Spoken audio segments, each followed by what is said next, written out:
부모님이 자녀들을 키워보면 같은 부모에게서 난 자식이라도 성격이 전부 다 다른 것을 보게 됩니다.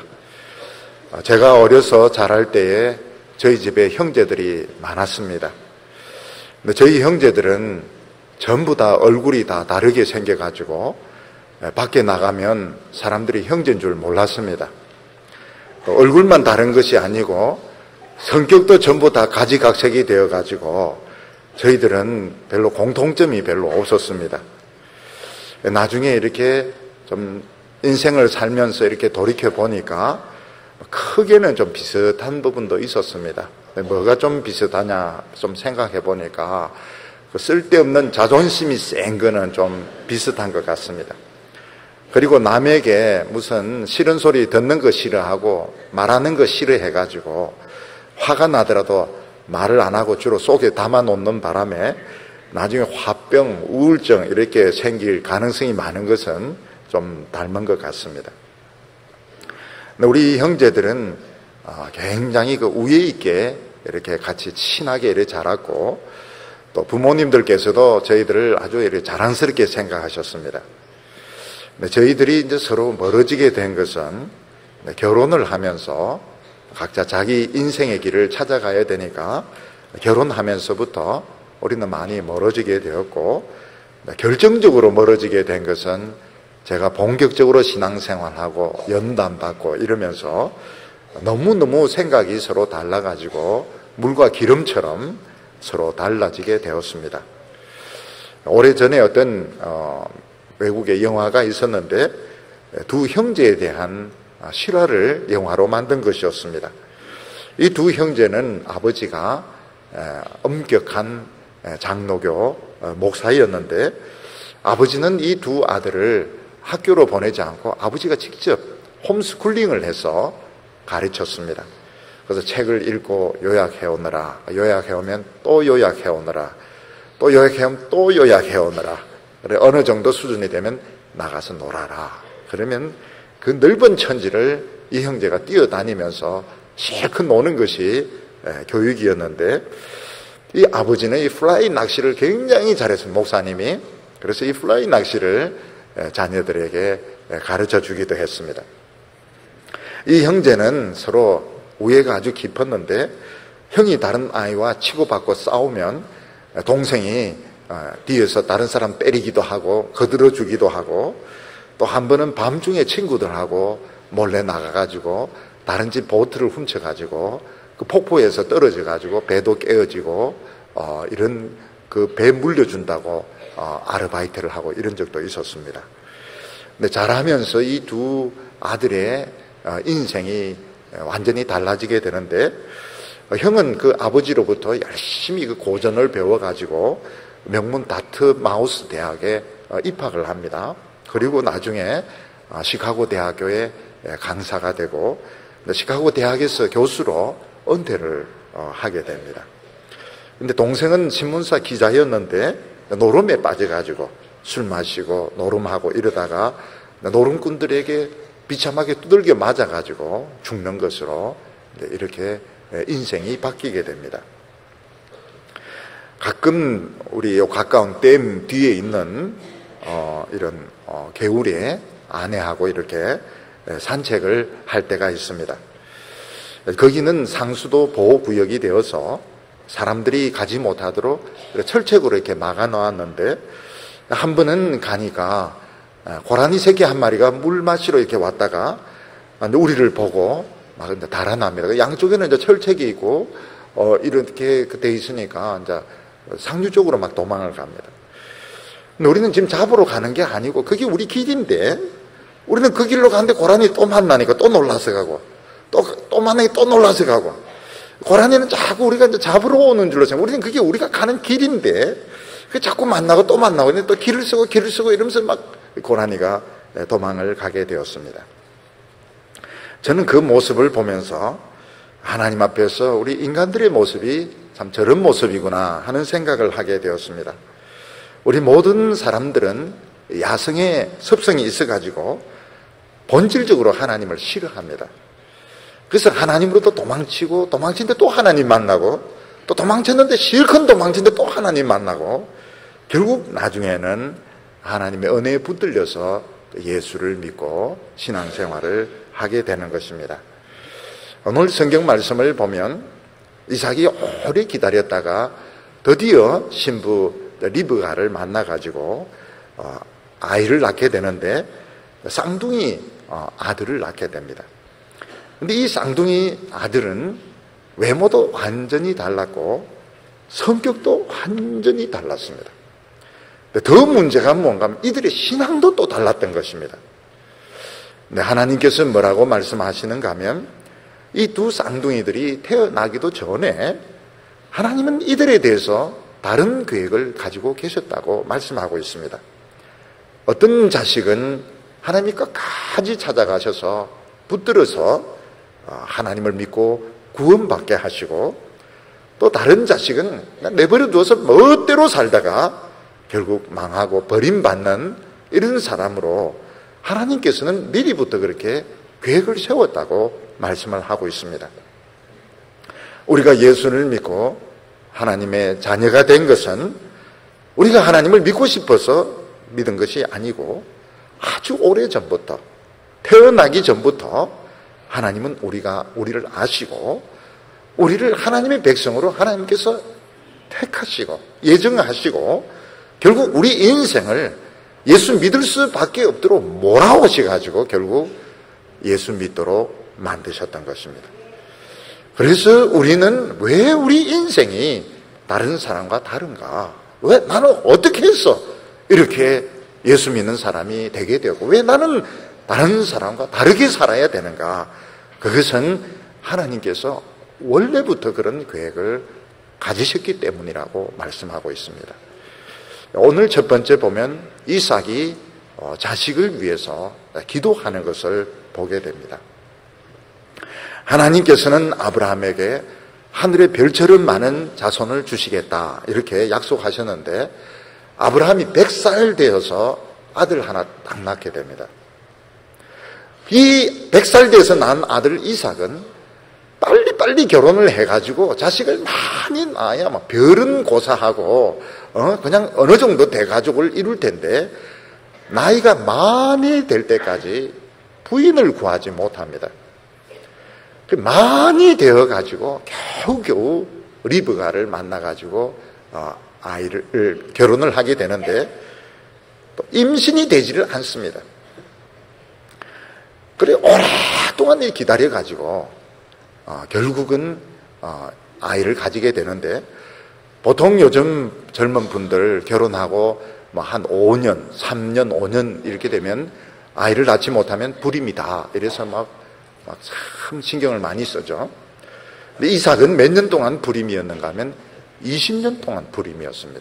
20년 동안 마음에 결혼해가지고 20년 동안 불임이었는데, 하늘의 별 같은 자손은 고사하고 아예 임신이 되지 않았던 것입니다. 왜 하나님께서는 하늘의 별처럼 많은 자손을 주시겠다 했는데, 왜 이렇게 이 믿음의 자손 생기기가 왜 그렇게 어려운 걸까요? 그 이유는 우리 모릅니다. 모르지만 우리가 알 수 있는 것은 참 믿음의 자손은 생기기가 너무너무 어렵다는 것입니다. 우리가 이 가족들을 보면 참 가족들 중에 안 믿다가 믿는 분이 참 어려워요. 굉장히 어렵습니다. 몇 년 전에는 보니까 남편이 세례를 받는데 부인이 뭐라고 말씀하셨는가 하면 30년 기도해가지고 세례를 받는다고. 그러고 나서는 정말 잘 다녔습니다. 예배 한 번도 안, 그 직장이 그렇게 바쁜데도 한 번 그렇게 잘 믿습니다. 그런데 세례를 받는데 무려 30년이 걸렸다는 겁니다. 우리가 지금 하나님 믿는 사람들이 이렇게 많은 것은 정말 기적 중에 기적이고 축복 중에 축복인 것입니다. 이 성경에 이런 그 역사들 보면 하나님 제대로 믿는 사람 보면 100년에 한 명씩 나옵니다. 그런 것을 보면 이 세상에 많은 사람들이 있지만 제대로 하나님을 믿는 사람 한 사람 만드는 것이 얼마나 어려운지 우리가 그걸 알게 됩니다. 그리고 또 이렇게 믿음의 자손이 이렇게 넓게 생기는 것을 통해서 하나님께서는 참 중요한 것을 우리에게 금방 주시지 않고 오래오래 이렇게 기다리게 하실 때가 많습니다. 왜냐하면 사람은 너무 쉽게 얻은 것은 별로 가치를 모를 때가 많습니다. 자식도 너무 많고 이러면 이 귀한 자식인 줄 모르고 귀찮아가 어디 팔아먹어 버릴까 자식을 막 귀찮아하고 너무 건강하니까 이 건강이 중요한 줄 모르고 직장도 너무 쉽게 얻어지고 막 승승장구하고 이렇게 되면 참 직장에 대한 어려움 이런 걸 잘 모릅니다. 그래서 하나님께서는 그 중요한 것에 대해서 오래 기다리면서 기도해서 얻었을 때 이게 참 귀한 거구나 귀한 줄 알게 되는 겁니다. 특히 교회 부흥은 하나님 그냥 안 주십니다. 그냥 교회가 막 부흥되면 이게 쉬운 건 줄 알고 교회를 너무 우습게 알고 이러기 때문에 하나님께서는 때때로 교회에서 성령의 역사를 거두어 가시기도 하고 교회가 부흥이 안 될 때도 많습니다. 근데 죽으라고 기도해가지고 부흥이 될 때 교회의 소중함을 깨닫게 되는 것입니다. 제가 서울에서 이 교회를 개척할 때 신학대학원 1학년 때였습니다. 지금은 그 총신에 가면 거기 이제 큰 도서관이 세워져 있는데 옛날에 거기 계곡이었습니다. 그 계곡에 그 바위에 올라가 가지고 10달 동안 기도했습니다. 학교 안 가는 날은 할 수 없지만 가는 날은 수업 시간 사이 쉬는 시간 가면 그 바위에 올라가서 기도하고 10달 만에 교회가 개척이 되었습니다. 부인들이 아이를 임신해가지고 낳는 기간하고 똑같지 않습니까? 그래서 그 생각이 들었습니다. 내 배가 아프고 10달 동안 기도해서 이 교회가 생겼다. 교인들은 한 10몇 명밖에 되지 않고 또 애먹이는 사람들이 또 많았습니다. 그래도 다른 어떤 거하고도 안 바꿨습니다. 다른 사람들이 아무리 좋은 제안을 하고 아무리 좋은 기회가 와도 내가 10달 동안 기도하고 내 배가 아프고 이 교회가 생겼기 때문에 내가 절대로 이 교회를 포기하지 않는다. 끝까지 그 교회를 붙들어서 왜냐하면 10달 동안 기도해서 기도 응답으로 얻었기 때문에 귀한 줄 알았던 것입니다. 그래서 이삭은 드디어 이 자식 문제 불임이 20년이니까 자식을 달라고 기도를 하기 시작했습니다. 오늘 말씀 창세기 25장 21절을 보면 이삭이 그 아내가 잉태하지 못하므로 그를 위하여 여호와께 간구하며 여호와께서 그 간구를 들으셨으므로 그 아내 리브가가 잉태하였더니 이삭의 별명이 뭡니까? 이삭의 별명은 제가 지었지만 여호와 이레입니다. 아버지가 이 아들을 모리아산에서 제물로 막 바치려고 이렇게 하는데 순양이 그게 있는 바람에 하나님이 준비하시는 바람에 살았기 때문에 이삭의 별명은 우리가 이제 붙인다면 여호와 이레 하나님이 준비하셔서 살은 사람인 것입니다. 그래서 이삭은 하나님이 자식도 준비해 주실 거다 20년을 기다렸는데도 애가 안 생기는 겁니다. 그래서 이삭은 결국 하나님 앞에 기도를 하게 됩니다. 자식을 달라고 하나님께서 하늘의 별처럼 많은 자식을 주신다고 약속하셨는데 그 약속에 따라서 하나님 자식을 달라고 기도 응답으로 자식이 생기게 됩니다. 그래서 우리가 이 모든 것을 얻을 때 쉽게 얻는 것보다도 기도해가지고 응답받는 것이 훨씬 좋습니다. 제가 이 목회를 하다 보면 이 젊은 부인들 중에서 2번 주산 한 분도 있고 3번 주산 한 분도 있고 그럼 막 그렇게 웁니다. 울고 막 비통해하고 위로하면서 또 하나님이 자식을 주실 거니까 걱정하지 말라고 그러면 애들이 또 생깁니다. 하나도 낳고 둘도 낳고 근데 보니까 이 애들이 지금 이제 대학교를 다니고 있습니다. 참 세월이 얼마나 빠른가 하면 3번 유산하고 생긴 애가 커가지고 지금 대학생이 되었습니다.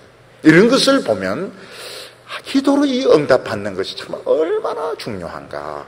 그래 하나님께서는 이삭으로 하여금 기도하게 하시고 20년 동안 기다리도 여호와 이래 기다리도 안 되니까 기도하게 하시고 기도의 응답으로 부인 리브가가 임신이 되게 되었습니다. 근데 이제 배가 점점 불러오면서 이게 심각한 문제가 이제 생기게 되는 겁니다. 임산부들이 이제 배가 어느 정도 불러지면 아기들이 안에서 막 활동을 하게 됩니다.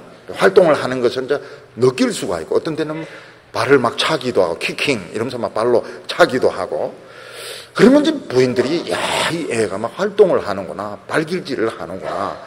그렇던 데는 옆에 사람 막 손 끌어와가 막 만져보면서 우리 애가 지금 막 이렇게 발길질을 한다고 이러면서 이제 느끼게 하도록 이렇게 하기도 합니다. 근데 리브가는 이 배가 불러오면서 애가 발길질이 아니에요. 뭔가 난투극을 벌리는 것 같아요. 뭔가 이건 발길질보다 훨씬 더 가격한, 이 애가 움직이고 활동하는 정도를 훨씬 벗어난 뭔가 난투극을 벌리는 것 같은, 배 속에서 뭔가 난리가 난 것 같은 이런 일들이 밤낮 구별 없이 계속 일어나는 겁니다. 리브가는 이걸 보고 자기가 죽는다고 생각했습니다. 이 뭔가 이상한 게 이게 생겼구나. 나는 죽는가 보다. 그래서 성경에 보면 이 같으면 내가 어찌할꼬 이렇게 말하고 있는데, 다른 번역에는 이러면 내가 어떻게 살꼬, 나 이제 죽는가 보다, 이런 생각을 했던 겁니다. 리브가가 견디다 못해서 하나님 앞에 기도로 묻습니다. 요즘 같으면 병원에 척 이렇게 가면 산부인과로 가서 탁 보면 초음파로 하면서 애들이 격렬하게 이 활동을 하는군요 이러면서 진단을 내릴 텐데, 그 옛날에 초음파가 어디 있습니까? 그래서 이제 리브가는 초음파 대신에 하나님께 이제 기도를 합니다. 지금 하나님이 제 뱃속에서 매일 난리가 나고 매일 이 격동질이 일어나는데, 이게 지금 제가 죽는 겁니까? 사는 겁니까? 도대체 어떻게 해서 이런 일이 지금 일어나고 있습니까? 이렇게 물었더니 하나님께서 응답을 주셨습니다. 하나님께서 뭐라고 응답을 주셨는가 하면, 그거는 죽는 병이 아니고 안에 쌍둥이가 들었는데 쌍둥이가 매일 치고받고 싸운다는 겁니다. 그 배 속에서 이놈들이 태어날 때까지 그냥 좀 잠자고 있으면 어때? 묵상하면서 좀 기다리면 좋을 텐데, 이놈들이 이제 배 속에서 주도권을 차지하기 위해서 시간만 나면 치고받고 싸운다는 겁니다. 이빨은 안 났으니까 물어 뜯지는 못하지만은 막 안에서 막 격렬하게 이놈들이 막 치고받고 싸우기 때문에 네가 이렇게 지금 참 힘든데 이 죽을 병은 아니니까 걱정하지 말라고. 그러면서 하나님이 아주 중요한 말씀을 주셨습니다. 23절에 여호와께서 그에게 이르시되 두 국민이 내 태중에 있구나. 두 민족이 내 복중에서 나누이리라. 이 족속이 저 족속보다 강하겠고 큰 자는 어린 자를 섬기리라. 이렇게 말했습니다. 하나님께 기도했더니 하나님은 정확하게 진단을 해주셨습니다. 초음파보다 더 정확하게 진단을 해주셨습니다. 뱃속에 쌍둥이가 있는데 이놈들이 뭘 안다고 무슨 생각이 있는지 그냥 서로 이기려고 치고받고 싸우고 막 이렇게 하니까 너가 힘든 거라고 설명을 해주셨습니다. 그리고 하나님께서는 지금 그 진찰만 해주신 것이 아니고 이 쌍둥이의 미래에 대해서 말씀하셨는데, 뭐라고 말씀하셨는가? 이 쌍둥이로 나라가 갈라지게 되고 민족이 갈라지게 된다, 이렇게 말했습니다. 이 두 쌍둥이는 같이 가고 한쪽이 크게 되고 한쪽이 적어지게 되는데 큰 자가 작은 자를 섬기리라, 이렇게 말했습니다. 보통 형제는 성격이 달라도 서로 형제 우애를 가지고 살아갑니다. 그렇지만 어떤 때 보면 이 형제 사이가 원수처럼 갈라질 때가 있는데, 돈 때문에 돈이 개입이 되면 형제들이 원수처럼 서로 미워지게 됩니다. 그렇다 해서 민족이 갈라지고 그런 것은 아닙니다. 옛날 왕족 같은 경우에는 그 왕자리를 차지하기 위해서 형제들을 죽입니다. 피비린내 나는 이런 살육 전쟁이 일어날 때도 있습니다. 우리나라는 지금 이제 이데올로기 때문에 갈라져 있습니다. 사실은 두 개의 나라로 지금 점점 만들어지고 있습니다. 우리 어렸을 때 보면 이 통일에 대한 집념이 막 굉장히 우리 전부 다 끌어올랐는데 시간이 갈수록 그냥 두 개의 나라로 지금 세팅이 되고 있는 쪽으로 가고 있습니다. 하나님은 뭐라고 말하자면 이 쌍둥이가 나라가 갈라지고 민족이 갈라지게 되는데 신앙 때문에 완전히 서로가 갈라지게 된다는 겁니다. 근데 하나님은 뭐라고 말씀하시는가 하면 하나님이 택한 사람은 큰 자가 아니라는 겁니다. 큰 자가 아니고 크게 되고 성공하게 되고 유명하게 되는 사람이 아니고 작은 자라고 말했습니다. 그리고 큰 자가 살 수 있는 방법이 뭐냐? 큰 자가 작은 자를 섬길 때, 작은 자로부터 배울 때 큰 자는 살 수 있다. 이렇게 말씀하셨습니다. 하나님께서 이것을 통해서 뭐라고 말씀하시는가 하면 어떤 사람이 하나님의 축복을 받는 것은 그의 어떤 세상적인 능력이나 노력으로 되어지는 것이 아니고 태어나기도 전에 아주 창세 전부터 하나님께서 택하셨기 때문이라고 말하고 있습니다. 예수 안 믿는 사람 물론이고 심지어 예수 믿는 사람 자신들도 이걸 굉장히 싫어합니다. 하나님께서 구원받을 사람을 예정하시고 택하셨다면 그럼 우리는 뭐냐? 우리는 로봇이냐? 우리는 기계냐? 우리의 의사는 아무 상관이 없는 거냐? 이렇게 생각하는 사람들, 이건 오해입니다. 무슨 오해인가 하면 하나님이 내버려 두시면 하나님을 믿을 수 있는 사람 한 명도 없습니다. 하나님께서 택하고 찍어서 집요하게 설득을 하시고 결국은 변화시키기 때문에 한 사람 두 사람 예수 믿고 하나님의 백성이 되는 것이지 그냥 내버려 두어서 저절로 하나님을 찾고 믿는 사람은 한 명도 없는 겁니다. 그래서 택하지 않으면 안 되게 되어 있습니다. 예를 들어서 야생동물들은 본능적으로 인간을 싫어합니다. 우리 인간들은 야생사슴, 야생새, 야생짐승들, 멧돼지는 싫어하지만 멧돼지 새끼 같은 거 이런 건 참 좋아하지 않습니까? 근데 짐승들은 인간을 안 믿습니다. 인간 냄새, 인간 소리, 특히 인간이 내는 소음, 이거 굉장히 싫어합니다. 다 도망을 갑니다. 짐승들 중에서 보면 병든 것도 있고 부상을 입은 것도 있고 당장 치료를 해야 되는 것도 있는데 아무리 수의사나 동물학자가 불러가 치료를 하려다 다 달아납니다. 절대로 사람에게 붙들리지 않습니다. 그러면 이제 그 야생동물들을 살리고 보호하려고 하면 이 동물학자나 수의사들이 작전을 짜야 됩니다. 작전을 딱 택해가지고 날도 정해야 되고 그 대상도 정해가지고 몰아가게 됩니다. 그래서 본인들은 모르지만 몰아가지고 거물이 있는 곳으로 막다른 곳으로 몰고 가가지고 거기서 이제 이 마취총을 쏘든지 건물을 던지든지 이렇게 해가지고 결국은 기절을 시켜가지고 치료를 하게 됩니다. 아니면 안전한 곳으로 옮기고 그리고 나서 이제 풀어주면 짐승들 중에서 고맙다고 나를 살려줘서 고맙습니다 이러면서 가는 짐승은 하나도 없습니다. 그냥 시급했다 이러면서 막 달아나게 되는데 야생 동물들은 인간들을 믿지를 않습니다. 마찬가지로 우리는 본능적으로 하나님을 싫어합니다. 예배드리는 거 싫습니다. 하나님 손에 붙들리는 게 너무너무 싫어합니다. 하나님께서 딱 택한 겁니다. 택해가지고 우리의 인생을 그런 식으로 몰아오셨습니다. 코로나로 몰아오셔가지고 결정적인 순간에 예수 믿을 수밖에 없도록 하나님을 믿을 수밖에 없도록 하나님 설득하시고 그 은혜로 우리의 마음을 바꾸시니까 결국 우리가 하나님을 믿고 예수 믿고 구원을 얻게 되는 것입니다.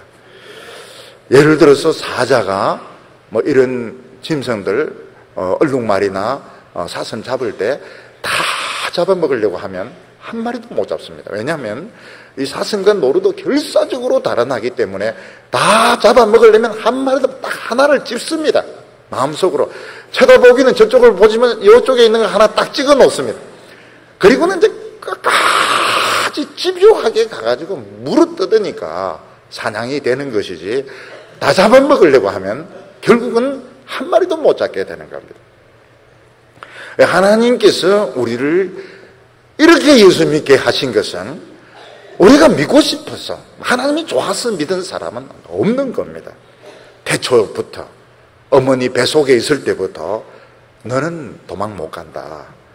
그래서 신나게 세상으로 가고 막 술 마시고 돌아다니고 탑돌이 하고 점치고 이럴 때도 하나님은 쓱 이렇게 몰아가지고 오셨던 겁니다. 중간에 뭐 자살하려고 이렇게 하면 자살 못하도록 막으시고, 그러면서 이제 서서히 몰아오시고 결정적인 순간에 딱 예수 믿도록, 결정적인 순간에 하나님의 은혜에 붙들리도록 해서 하나님의 백성이 되게 했기 때문에 우리가 다 예수를 믿는 것입니다.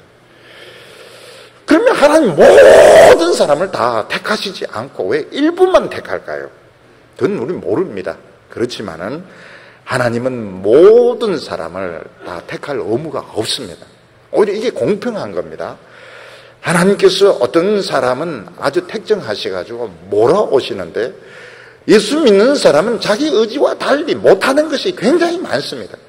특히 예수 믿고 난 뒤에 예수 믿는 한 가지 이유만으로 못하는 게 수백 가지는 됩니다.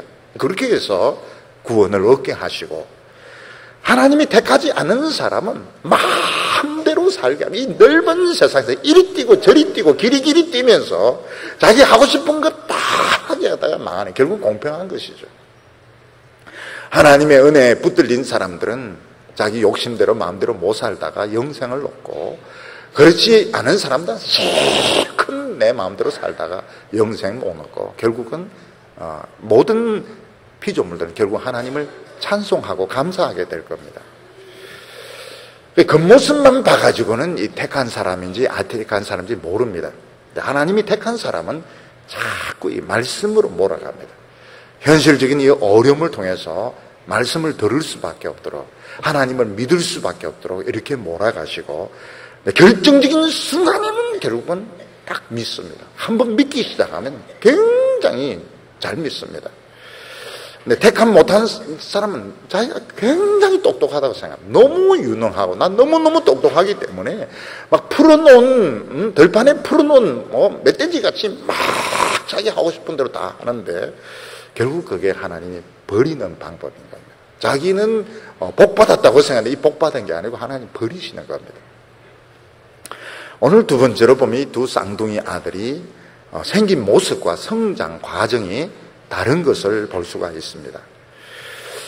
드디어 리브가는 때가 되었을 때 하나님의 말씀대로 쌍둥이 아들을 낳게 되었습니다. 근데 아이가 태어났는데 너무 생긴 것이 틀렸습니다. 24절에 보면 그 해산 기한이 찬즉 쌍둥이가 있었는데 먼저 나온 자는 붉고 전신이 가독 같아서 이름을 에스라 하였고, 후에 나온 아우는 손으로 에스의 발꿈치를 잡았으므로 그 이름을 야곱이라 하였으며, 리브가가 그들을 낳을 때에 이삭이 60세이었더라. 불임 20년이라는 말이 여기서 나오는 겁니다. 60세 결혼하고 20년 동안 불임이었다가 쌍둥이 아들을 낳게 되었는데 너무 다른 모습이었습니다. 먼저 나온 아들은 온몸이 붉은색이었습니다. 애가 얼마나 혈기가 있는지 온몸이 붉은, 피부색 자체가 붉은색이었고, 털옷을 입고 나온 것처럼 털이 많은 겁니다. 이 갓옷이 털옷이거든요. 아니 애기가 무슨 밍크 코트를 입고 나왔나 싶을 정도로 애가 옷을 하나 입고 나온 것처럼 온통 이 털옷을, 털복순인 겁니다. 뒤에서 이렇게 보면 아기가 앉아있나 원숭이가 앉아있나 곰새끼가 앉아있나 구별이 안 돼. 완전히 털인 겁니다. 그걸 빨간 거예요, 애가. 그래서 이름을 빨갛다 이래서 이제 에스로 지었고, 둘째 아들은 또 털이 없습니다. 매끈매끈하고 붉지도 않고. 근데 특징이 뭔가 하면 나오면서 형 발꿈치를 딱 잡고, 네가 왜 내보다 먼저 나오는 거냐, 이걸 딱 발꿈치를 잡고 나온 겁니다. 애가 무슨 힘이 있나요? 그런 소리 하지 마세요. 이모가 애기 한번 업어주는데 머리카락 딱 잡으면 나와라. 절대로 안 놓습니다. 이 애기 손에 한 머리카락 잡히면 좀 뽑힐 각오를 해야 됩니다. 이놈이 뭐 얼마나 힘이 센지 형 발꿈치를 딱, 네가 왜 먼저 나가, 내가 먼저 나가야 된다, 뭐 이런 식으로 이 발꿈치를 잡고 나왔기 때문에 발꿈치를 잡는다, 속인다 이런 뜻으로 야곱이란 이름을 지어주었습니다. 이삭이 낳은 아이는 둘 다 좀 특이했습니다. 좀 평범한 애들이 나왔으면 좋겠는데 둘 다 좀 큰 애는 이 악인지 곰새끼인지 구별이 안 될 정도로 완전히 이건 털복숭이고, 또 애가 막 얼마나 혈기가 많지만 원래도 빨간데 울 때는 더 빨개지는 겁니다. 어떤 애는 보면 울 때 보면 온몸이 빨개지면서 악쓰면서 우는 애가 있습니다. 일본 말에도 이 갓난 아기를 아까짱이라 하잖아요. 아까짱, 빨갛다 이 말이거든요. 빨간 아기. 근데 작은 애는 이거는 빨갛지도 않고 완전히 형 발꿈치를 잡고 굉장히 경쟁심, 시기심이 많고 뭔가 이 사기꾼 같은, 악인데 뭔가 엄흉하고 사기꾼 같은, 머리가 엄청 좋은 이런 모습인 것입니다. 우리가 만약 하나님이시라면 이 털복숭이를 좋아하겠습니까? 사기꾼 같은 아기를 좋아하겠습니까? 아마 우리가 하나님이라면 이 얍삽한 놈보다, 얍삽하다는 말이 뭔지 아시죠? 이 경상도 말인데 얍삽하다 이런 말. 우리가 하나님이라면 이 사기꾼 같은 놈보다는 털복숭이가 더 좋을지 모르겠습니다. 근데 하나님께서는 이 얍삽한 애를 하나님 택하신 것입니다. 우리가 예수 믿고 하나님의 자녀가 된 것은 우리의 열정, 우리의 공로, 우리의 열심이 아닙니다. 우리는 스스로의 힘으로는 예수 믿고 하나님 백성 될 사람이 아무도 없습니다.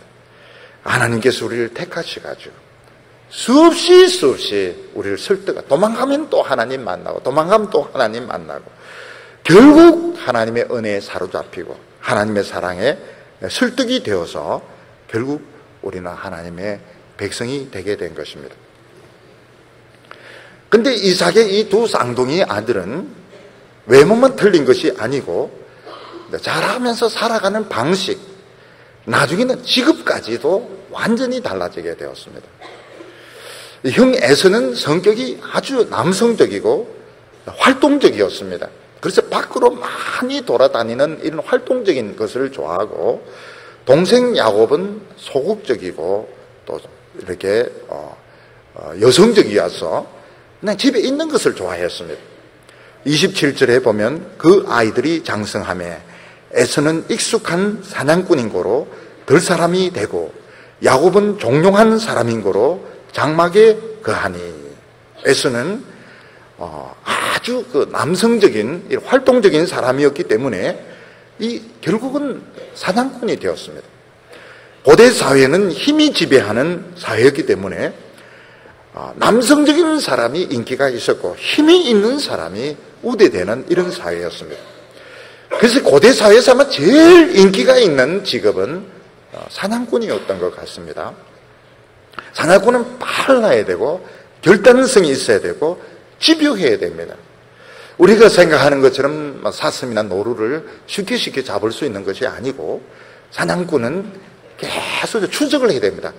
그 발자국을 보고, 그리고 배설물을 보면서, 또 그리고 나뭇가지 부러진 것을 보면서 지금 덩치가 어느 정도고 몇 마리고 지금 언제 지나갔고, 그걸 집요하게 어떤 데는 사흘, 나흘, 일주일, 보름씩 추격을 해가지고 결정적인 찬스를 포착했을 때 한 방에, 원샷에 활을 쏘든지 도끼를 던져가지고 죽여야 되는 겁니다.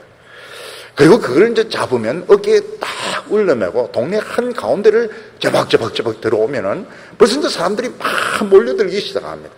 동네 한 가운데 딱 던져놓고 물 해서 벌컥벌컥 마실 때 그냥 동네 처녀들이 에스 오빠 하면서 막 몰려드는데, 그게 이제 남자로서 최고죠. 최고로 이제 멋진 직업이고 인기 있는 사람이었던 겁니다. 에스는 아주 활동적이었고 밖으로 돌아다니는 걸 좋아하고 외향적인 이런 사람이었습니다. 그런데 에스는 조용한 사람은 늘 집에 있습니다. 저희들이 어렸을 때 보면 우리는 이제 형제들이 많았기 때문에 남성적이지 않습니까? 근데 누나들이 많은 애들은 벌써 딱 보면 압니다. 저거 누나 있구나 벌써 압니다.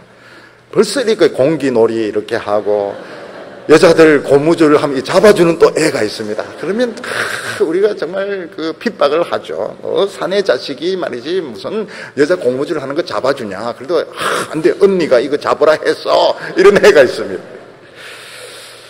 야곱은 이 조용한 사람이고 이러니까 이제 주로 집에 있는 겁니다. 집에 있으면서 요리를 또 좋아해. 남자가 죽 끓이는 걸 또 좋아하고 또 심부름하는 것을 좋아하고 그리고 이런 병든 거 고치고 이런 걸 좋아하는 겁니다. 근데 여기서 뭐가 이제 달라지게 됩니다. 그러니까 에서는 밖으로 계속 돌아다니기 때문에 사실은 자기 집에 뭐가 있는지를 모르는 겁니다. 사냥하는 사람은 보름에 한 번 들어오고 한 달에 한 번 들어오니까 사실은 집이 어떻게 돌아가는지 모르는 겁니다. 근데 야곱은 늘 집에 있기 때문에 구석구석을 다 합니다. 구석구석을 다 알고 특히 그 여자들이 말이 얼마나 많습니까? 돌아다니는 이야기를 많이 듣는데 거기서 무슨 비밀을 발견하게 되는 겁니다. 그게 뭔가 하면 우리 집은 희한한 집이다. 무슨 희한한 집이냐? 하나님의 축복이 상속되는 집이다. 우리 집은 이 보통 집이 아니다. 하나님이 아브라함에게 하늘의 복을 주신다. 이게 지금 상속이 되고 있는데 이 어느 구석에 있다. 이 이야기를 듣게 되는 겁니다. 그러니까 옛날에는 신앙이 뭐로 전부 그 이야기로, 스토리로 듣거든요. 이 구전으로 듣는데, 야곱은 이제 집에 붙어 있기 때문에 구석구석을 다 아는 겁니다. 구석구석을 다 알고 전해 내려온 이야기를 다 듣는데, 우리 집은 보통 집이 아니다. 엄청난 축복이 상속되는 집이다. 그래서 야곱은 결심을 합니다. 이 축복을 내가 가져야 되겠다. 이 축복이 어디 있는지 모르지만 이 축복을 꼭 가지고야 말겠다. 이 결심을 하게 되는 겁니다. 세상적으로 보면 에서가 훨씬 더 멋있고 성공적이고 인기가 있지만 에서는 집에 있었기 때문에 뭘 듣게 된 겁니다. 자기 집의 비밀을 알게 된 겁니다. 요즘 사람들이 이렇게 보면 세상이 진짜 너무 좋습니다. 세상에는 우리에게 필요한 거 좋은 거 다 있습니다. 돈이 있습니다. 명예가 있습니다. 학식이 있습니다. 권력이 있습니다. 너무너무 세상이 좋아요. 특히 일찍부터 세상에서 성공한 사람, 노래로 성공하고 골프로 성공하고 스포츠로 성공한 사람들 막 인기 끌고 돈 벌고 이런 걸 보면 정말 세상에 나가서 성공하고 싶습니다. 그런데 사람들이 모르고 있는 것이 뭔가 하면 교회에 하나님의 엄청난 복이 상속이 되고 있는 걸 모르고 있는 것입니다. 세상적으로 보면 좀 지식 있고 이런 사람들이 교회에 많이 비판적입니다. 많이 비판적이고 교회에 대해서 불신하고 이런데 사실은 모르는 게 있습니다. 뭘 모르는가 하면 교회 안에 엄청난 하나님의 축복, 하늘의 축복이 상속되고 있는 겁니다. 그래서 오히려 세상에서 똑똑하고 잘 나가는 사람이 손해입니다. 왜냐하면 교회를 잘 몰라요. 보면 교회를 위해서 뭔가 하고 싶고 뜻은 좋은데 교회를 저분은 교회를 잘 모르는구나. 근데 어떤 분은 교회를 굉장히 잘 아는 분이에요. 교회를 구석구석 알 뿐만 아니라 교회의 생리를 잘 알고 있고 교회에 있는 비밀을 알고 있는 사람이 있습니다. 그 사람이 야곱인 겁니다. 야곱은 가만히 보니까 요리도 하고 심부름도 하고 하는데 여자들이 막 이야기하는데 이 집이 보통 집이 아니구나. 내가 여기서 이 축복을 반드시 움켜잡아야 되겠다. 이 결심을 하게 된 겁니다. 지금 기독교인들이 엄청 많잖아요. 세상적으로 성공한 사람도 엄청 많잖아요. 근데 보면 교회를 잘 몰라요. 이 교회 안에 뭐가 있는지 잘 모르는 거예요. 세상 사람들 막 비판하는 거 가지고 같이 막 비판하고 있는데 몰라서 그런 겁니다. 오늘 여기 세 번째로는 두 아들 사이에 거래가 일어나게 됩니다. 운명적인 거래가 일어나게 됩니다. 아이들도 이렇게 키우면서 이제 용돈을 주거나 먹을 것을 주면 성질 급한 애는 당장 다 사먹어버리고 당장 먹어버리고, 근데 그 중에서도 이제 좀 깐짝깐짝한 애는 먹는 것도 감춰놓고 돈도 감춰놓고 이러면서 조금씩 야금야금 꺼내서 먹고 쓰는 애가 있습니다. 나중에 이제 시간 지나서 이제 국을 하는 애는 보면 주로 성질 급한 애들이 국을 합니다. 야, 돈 좀 줘.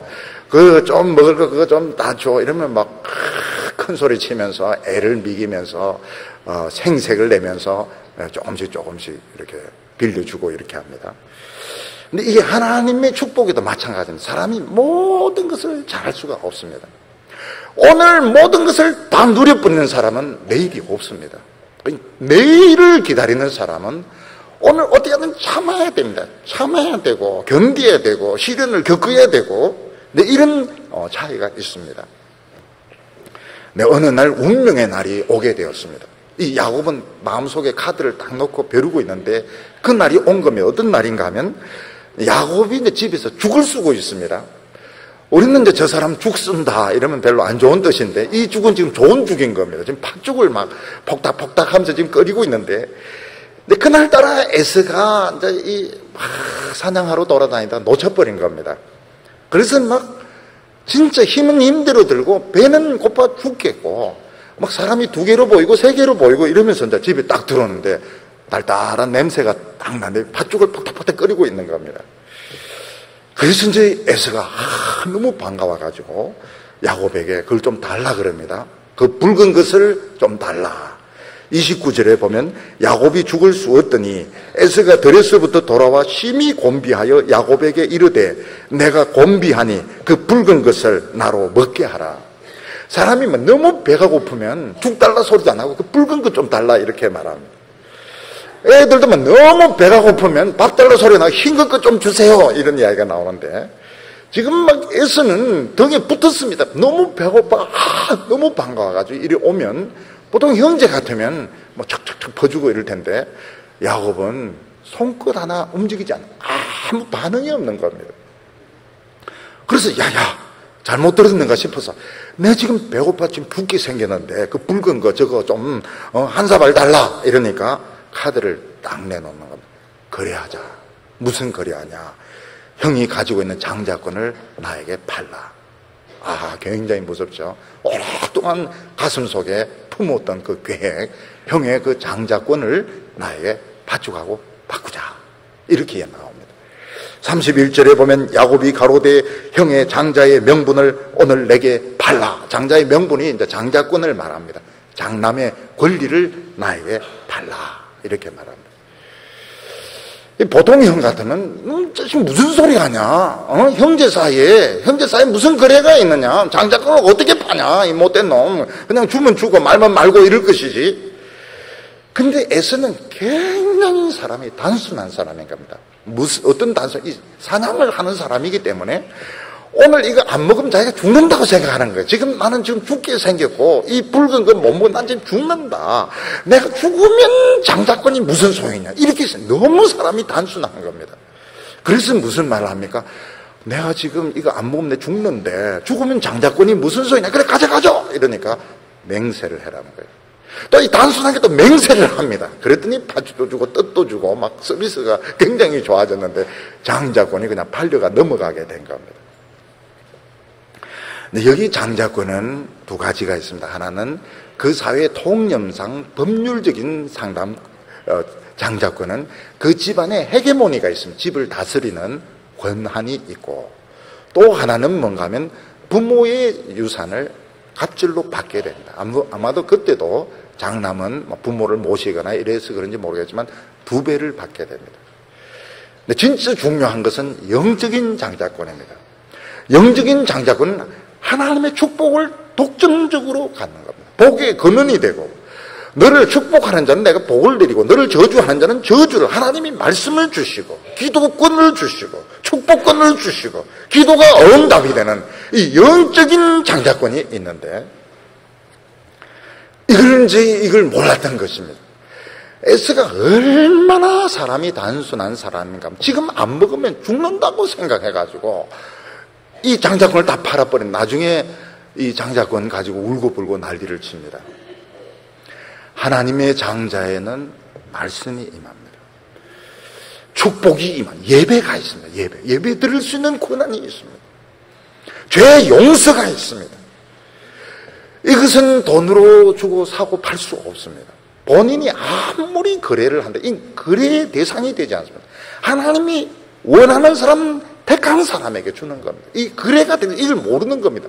야곱도 이걸 모르고 있고 에서도 모르고 있고 그래서 서로 사고 파는데 모르고 있습니다. 사고 팔 수 없습니다. 근데 문제는 포기할 수는 있어요. 포기하는 사람은 못 가지는 겁니다. 34절 끝에 보면 에서가 장자의 명분을 경홀히 여겼더라 이렇게 말하고 있습니다. 이 에서는 이 장자권을 우습게 생각해서 쉽게 포기해버렸습니다.